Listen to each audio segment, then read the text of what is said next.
Hello and welcome back. In this video we'll be taking a look at the hue saturation adjustment layer. And for this example I've opened up the jellyfish image that is included with Windows 7. The reason I chose this particular image is because it has a really harsh difference between areas of color, where we have the orange of the jellyfish, we have the blue of the water around it. And if you have any kind of a similar image you'll be able to really easily see what's going on, but you don't necessarily have to have this one. Now let's start off by applying a hue saturation layer. I'll do that by going to the Adjustments panel and clicking down in the second row, second icon over, and there we have it. Now the purpose of the hue saturation adjustment layer is to adjust colors. It's another color adjustment layer, like everything on that second row in the Adjustments panel. It can do this in a couple of different ways. It can colorize an entire image, which is kind of like desaturating the whole thing, removing all color data and then applying just one color to everything. Or it can take the individual channels of color and push those along the color wheel into a different realm of the spectrum. It can do this all at once or one color range at a time. Now if that sounds in any way confusing, let's just start playing with some of the settings and it'll come to you pretty quick. By default, well actually before we even worry about defaults, let's take a look up here at our presets. We have things like cyanotype, which will make everything kind of blue, like cyanotypes are. We have old style, we have red boost, yellow boost. You can play with these. I mean, there's even a sepia toned one, and that just switches over to colorize mode. We're going to leave this at default and take a look at our settings. The first thing you have is hue. This allows you to take the current mapping of your colors and kind of slide them around the color wheel. That's why this number goes from positive 180 to negative 180. You're just kind of rotating the mappings of the color wheel. And you can see that represented down below. As you slide this slider around, you'll notice that second little rainbow color wheel is starting to adjust. And if you're unsure of how to read that, if I pull this guy over to somewhere around negative 100, give or take, that means all of my greens have been mapped to reds, all of my blues, so here's my input at the top, have been mapped to greens, and we can see that. The blue water is now green. So if you just go from the top and look straight down to the bottom, you can see how all of the color mapping is being adjusted as we play with this slider. You can, of course, get some pretty outlandish values this way. Next we have saturation, and that's just going to take your colors and make them more intense or less intense, all the way down to completely black and white. As a quick aside to the audience, I do not recommend that you use this method to desaturate an image to black and white. There are far better methods available, such as the black and white adjustment layer. And of course you can push that way too far and your colors start to clip and look, well, generally scary and terrible.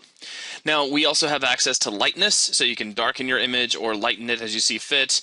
Obviously subtlety is going to be key here, just the smallest of adjustments here and there. Now let's switch this back over to default.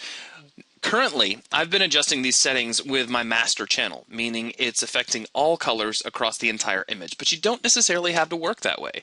You can, for example, adjust just single color ranges inside your image. So if I grab, say, the blues and start sliding my hue slider, check out what's happening. Only the blue colors are updating. Notice my jellyfish is pretty much staying the same color that it was. Any adjustments that you may see are those areas where maybe there's a little bit of blue bleeding through his body. But we could, for instance, make the water around him purple. We could desaturate it just a little bit. And it's not the most realistic result, but it does allow us to change the color of certain things on a color-by-color basis, which is extremely handy. Now, if we don't want to have to choose a specific color from the list, so another very cool thing we have is the ability to do this right inside the image. We can click and drag to change the saturation of any given color, or we can control drag, and that's because I'm on Windows, I believe, well, it should still be the control key on a Mac, to change the hue. Sorry, I totally lost track of where I was for like 4 seconds there. So if I click and drag out here in the blue, notice as I drag to the left, I'm desaturating the blue all the way to black and white. I can drag to the right and I can push that blue all the way up into super crazy land. Also notice that as I clicked and dragged in that area, the adjustment layer already said, oh, check this out, you're adjusting the blues. It knew what I was doing. And if you don't believe me, let's go back over to default. I'll switch this over to master, and as soon as I click, it recognizes that I'm looking at blues. If I click over here, it now knows that I'm adjusting yellows. So you can go area by area and adjust individual ranges of color. Also, you can hold down Control and drag, and now you can adjust the hue. So if we don't want our water to be blue, we can just move out there to that area, hold down Control, and drag left and right and slide along the spectrum. Now let me switch this back to default. Once you choose a color range that you want to adjust, you can control how far that range spreads into neighboring spectra. So for instance, I've switched back over to default. Let's go ahead and turn off our little hand arrow guy here. And I can have this set to master, but if I switch this to blue, take a look at what happens here in my little output area.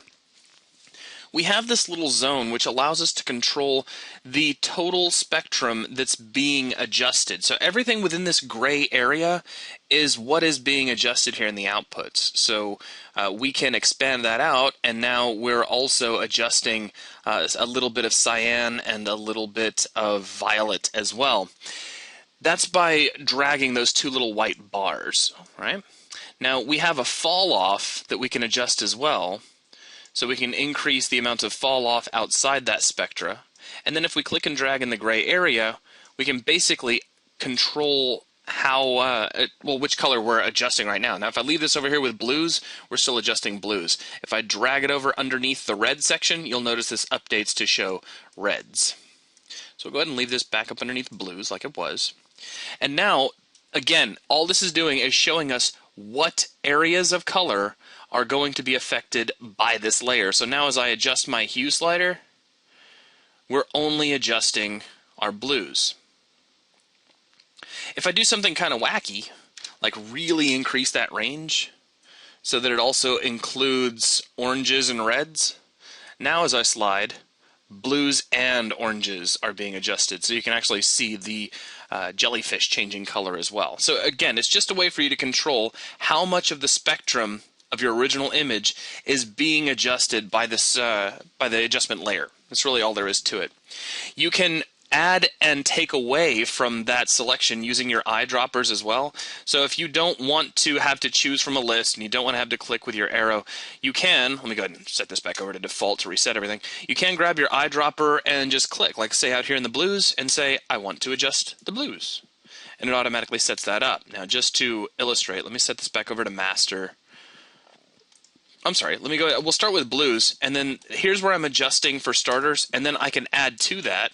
And notice, as I click other areas, if you look really closely at my little spectrum here, it is increasing. Now, most of all of this blue is kind of the same color, so we're not seeing much of an increase, but watch what happens if I click in the orange of the jellyfish. Suddenly, we're adding on a much wider range of colors. Now, if I didn't want to do that, I can click on the little subtraction sign, and I can start taking away shades that I didn't want to affect. So we can remove out those reds. And it's going to be a lot easier to see the result if we go ahead and just bump the hue into something crazy. And if we see something change that we didn't want to change, say this little portion here inside the jellyfish, then we can take that away. Or if we did want to see that change, we can add that. And you see that get updated as well. So again, it's just a way to control what areas or what color ranges of your image are being affected by this adjustment. Now finally, all of this, everything I've shown you so far, is just one of the ways in which the hue saturation adjustment layer works, which is just pushing those hues around the color wheel, adjusting the overall amount of saturation and lightness as you see fit. But that's not all you can do. You can also colorize an image.